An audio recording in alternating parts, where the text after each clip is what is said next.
Direction l'Angleterre à présent, où la prise en charge du cancer pose question. 62 jours, c'est normalement le temps maximum qui devrait s'écouler entre le moment où un hôpital reçoit une demande de soins et le moment où le patient commence son traitement.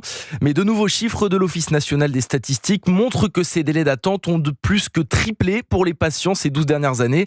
Cette semaine, plusieurs experts du monde médical tirent la sonnette d'alarme. Ils exhortent le Premier ministre britannique à faire de la lutte contre le cancer une priorité politique. Depuis Londres, les précisions de la correspondante d'Europe 1 au Royaume-Uni, Sarah Menaille. C'est l'une des institutions chères au cœur des Britanniques, conçue pour être l'un des piliers de la société d'après-guerre. 76 ans après sa création, le NHS, le système de santé publique, traverse une crise sans précédent.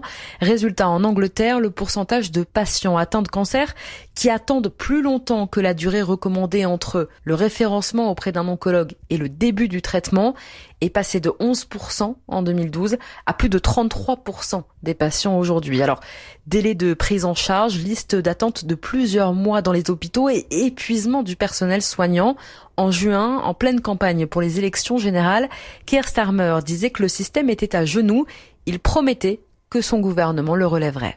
Ma femme travaille dans notre hôpital local. Ma sœur et ma mère étaient infirmières. Le NHS est donc présent dans toute ma famille. C'est pourquoi mon gouvernement travailliste formera une nouvelle génération de médecins et d'infirmières afin que nous puissions donner des rendez-vous aux gens, les traiter et les soigner à temps.